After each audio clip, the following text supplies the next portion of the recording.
Šiandien papasakosiu istoriją apie Antaną. Čia yra Antanas. Čia yra Antanas. O čia yra namas. Čia yra namas. Antanas gyvena šitame name. Antanas gyvena čia. Čia yra Antano namas. Ir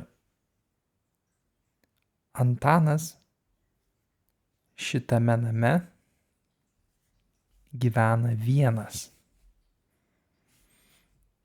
Jis yra vienas čia. Visas šitas namas, visas namas yra Antano. Ir Antanas šitame name būna visą laiką. Pirmadienį, antradienį, trečiadienį, ketvirtadienį, penktadienį, šeštadienį, sekmadienį. Antanas yra namie. Antanas visada namie. Jis niekada neina. Jis neina į ofisą. Niekada neina į ofisą. Nes jis turi biurą namie. Jis turi savo ofisą namie ir jis dirba čia. Čia yra jo ofisas. Jis turi stalą. Jis turi kompiuterį. Turi lentyną su knygomis. Knygų lentyną. Čia yra jo ofisas namie. Jis dirba namie. Nuo pirmadienio iki penktadienio. Tai žodžiu, pirmadienį, antradienį, trečiadienį, ketvirtadienį, penktadienį. Nuo 9 iki 5 jis dirba čia. Savo namie, savo ofise.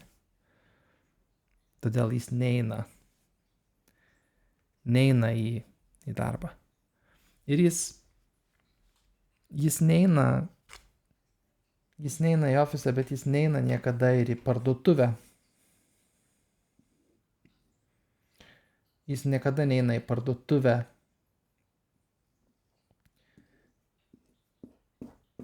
Jis niekada neina į parduotuvę. Jis niekada neina niekur. Jis visada būna namie. Kartais vakare, galbūt 7 valandą jis eina pasivaikščioti galbūt į parką. Jis eina pasivaikščioti į parką, kur yra medžių. Bet tik kartais. Dažniausiai Antanas yra namie. Ir jo namas, Antano namas yra labai didelis. Čia yra labai didelis namas. Yra ofisas, yra vienas miegamasis, kur yra lova. Vienas miegamasis su lova. Po to yra dar vienas miegamasis, kur yra didelė lova. Vienam šitame kambaryje yra maža lova, šitame kambaryje yra didelė lova. Ir taip pat ofisas, ir taip pat čia yra svetainę, kur yra didelė sofa.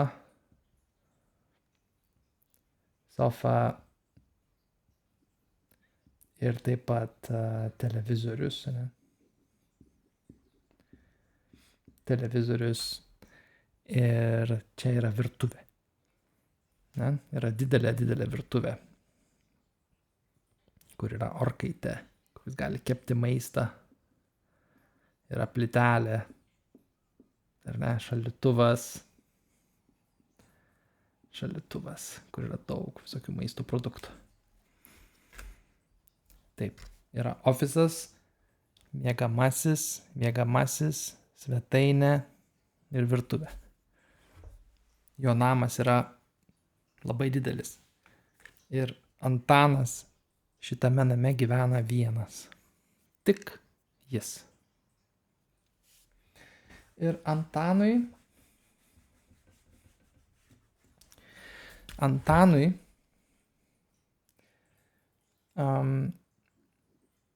čia yra Antanas mūsų, ne? Jam nepatinka čia gyventi. Jam nepatinka šitas namas. Jam atrodo, jis galvoja,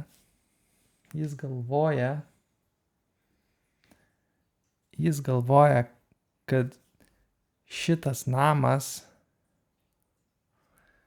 jis labai didelis, ne? Jis per didelis.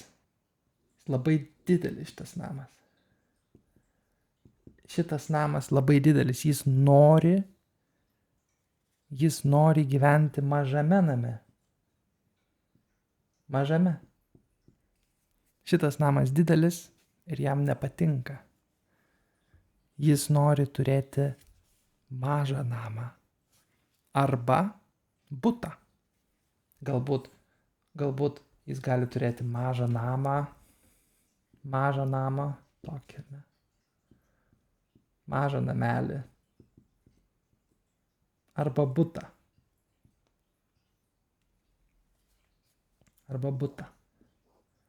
Galbūt jis gali gyventi daugiabučiame name.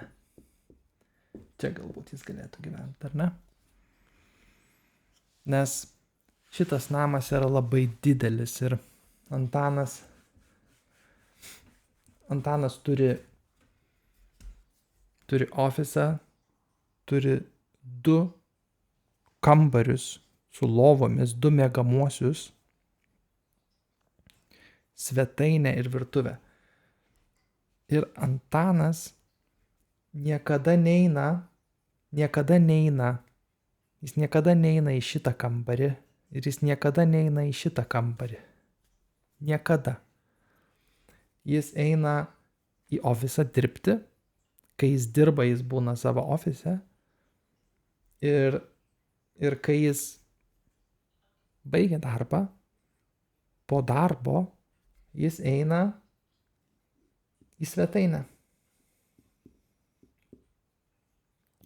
Jis eina į svetainę ir jisai žiūri televizorių.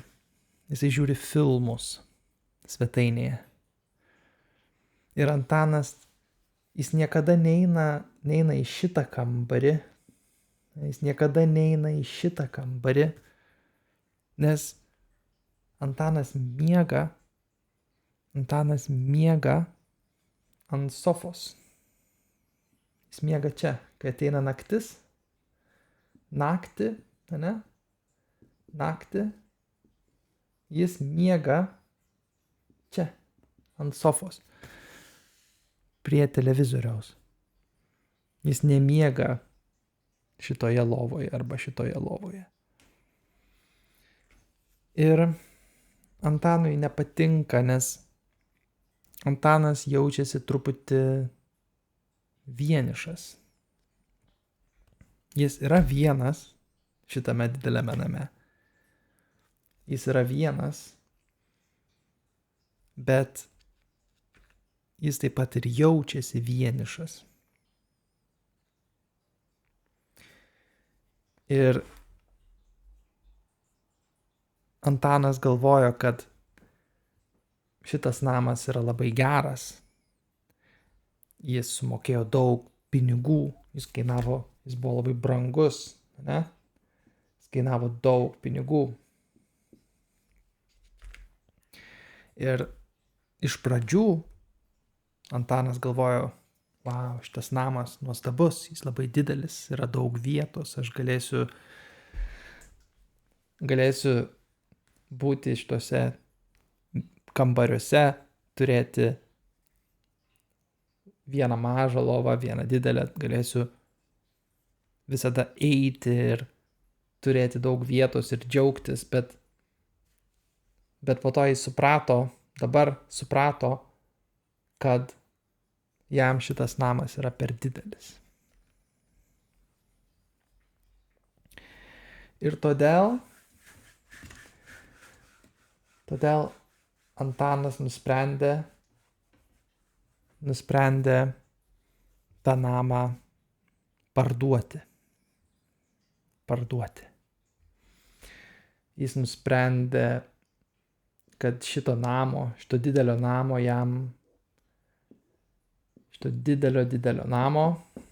su 2 miegamaisiais, su ofisu, svetainė ir virtuvė,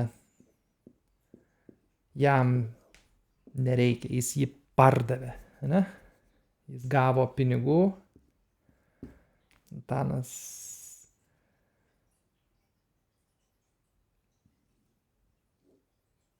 paėmė pinigus, ne? Kažkas jam davė pinigų ir, pardavė namą. Ir Antanas nusprendė gyventi